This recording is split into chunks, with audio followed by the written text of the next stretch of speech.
이 말씀을 듣는 하나님 나라의 백성들 가운데 왕이신 하나님께서 부어주시는 은혜와 평강이 오늘도 충만케 임하시기를 축복합니다. 아멘.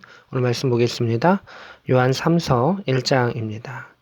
장로인 나는 사랑하는 가이오 이렇게 말하고 있습니다. 요한 3서가 요한이 쓴 이 세 번째 편지 가운데는 가이오라고 하는 수신자가 나오고 있습니다. 이서 가운데에서는 이제 여전도에 편지를 했다면 가이오라고 하는 사람이 누구인지는 명확치 않습니다. 뭐 신약성 성경에 보면 이제 한 세 군데 정도 가이오라고 하는 사람이 나오는데 이 세 사람 중에 하나인지 또 다른 사람인지는 명확하게 유추할 수는 없습니다. 근데 이 가이오는 어느 지역 가운데 또 그 교회 가운데 또는 가정교회 가운데에 대표하는 사람이었다라고 하는 것을 추측해 볼 수가 있습니다. 나는 사랑하는 가이오에게 곧 내가 참으로 사랑하는 자에게 편지하노라 이렇게 되어 있습니다. 1절에 보면 사랑하는 가이오, 참으로 사랑하는 자에게 편지한다 라고 하면서 이 가이오에 대한 신뢰 그리고 사랑이 얼마나 많았는가 라고 하는 것을 볼 수가 있습니다. 2절입니다. 사랑하는 자여 너의 영혼이 잘된과 같이 내가 범사에 잘되고 강건하기를 내가 간구하노라 이렇게 되어 있습니다. 여기서도 이 가요를 포함한 이 성도들에게 이야기하는 거죠. 사랑하는 자여라고 하면서 이 사도 요한의 그 성도들을 향한 그 관심과 사랑을 볼 수가 있죠. 그 관심과 사랑 가운데 무엇을 권면하고 축복했냐 하면 너의 영혼이 잘된 같이 너가 범사에 잘되고 강건하기를 내가 간구한다 라고 말하고 있습니다. 이 안에 보면 참 놀라운 복들이 들어 있는 것이죠. 세상의 사람들도 다 추구하는 그러한 부분인데 여기서 우리는 세상의 사람들과 다른 부분들을 발견할 수 있어야 합니다. 세상의 사람들은 범사에 잘 되는 것, 형통하기만을 원하고 강건하기를 건강하고 또 육체가 건강하고 또 그 마음이 맑으며 또 피곤치 아니하며 곤비치 아니하는 이런 것을 원합니다. 믿음의 사람들도 이 두 가지가 필요합니다.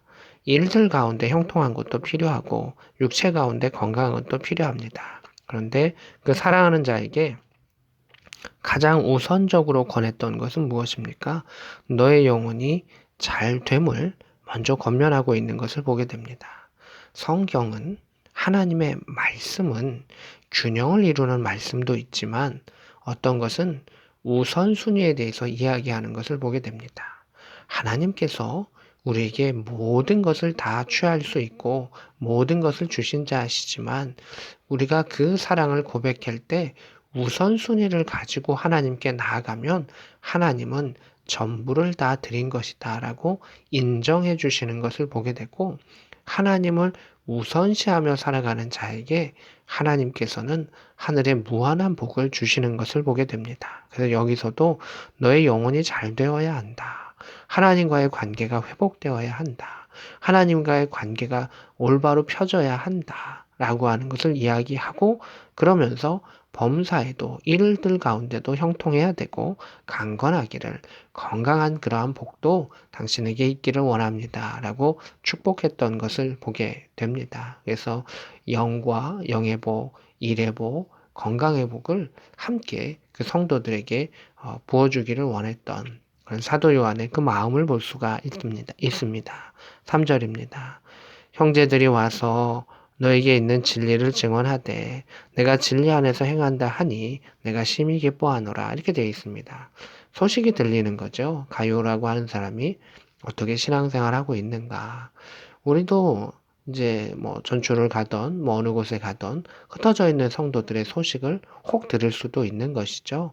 또 요한이 이 가요라고 하는 사람에게 관심을 많이 갖고 있고 사랑을 많이 갖고 있고 또 가요가 교회를 대표하는 그러한 성도이기 때문에 그 소식이 당연히 들려왔었을 것입니다. 진리 안에서 말씀 안에서 또 말씀의 가르침을 받은 대로 예수 그리스도의 계명 안에서 행한다는 그 소식을 들으니 내가 참 기쁘다라고 말합니다. 부모는 자녀가 잘 되면 참 기뻐하죠. 지금 사도 요한은 이 성도들이 자신의 자녀와 같은 자들입니다. 그들이 잘 되고 믿음 안에 있는 것이 너무너무 기뻤던 그 사도 요한의 마음을 엿볼 수가 있습니다. 4절입니다. 내가 내 자녀들이 이렇게 말하고 있습니다. 이 사도 요한은 1장 1절에 장로인 나는 이렇게 표현했는데 이 나이가 들고 연장자이면서도 그 성도들을 마치 자신의 자녀들처럼 품고 있는 것을 보게 됩니다.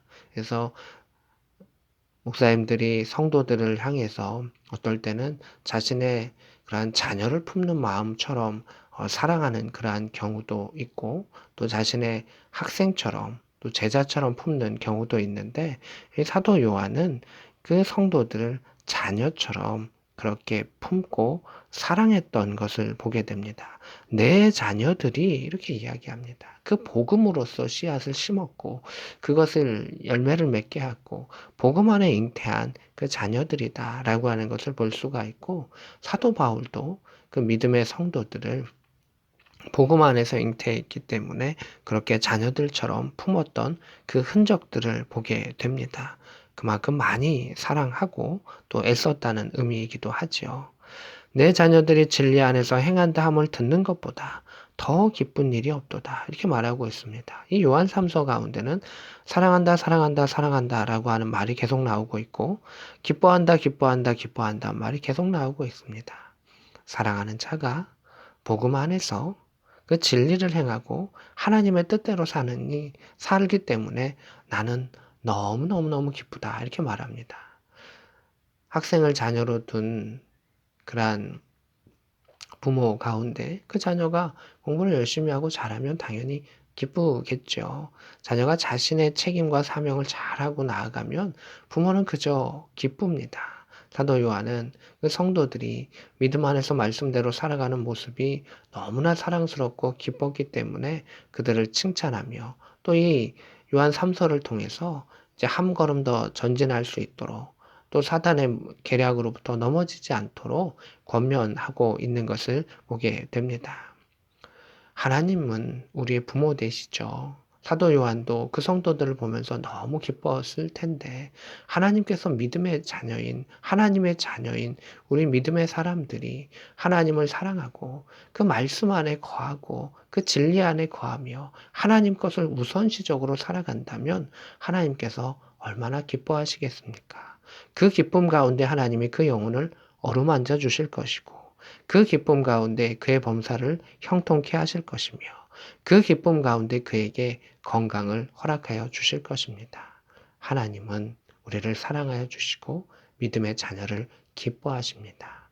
우리도 하나님께 사랑받을 만한 자녀로 하나님을 사랑하고 하나님의 말씀에 순종하며 하나님의 것이 우선시됨을 통해서 이 땅 가운데 하늘의 복을 누리고 저 하늘 가운데서도 하늘의 기업과 상급을 받을 수 있는 복된 저와 여러분 될 수 있기를 우리 구주 예수 그리스도의 이름으로 축복합니다. 아멘.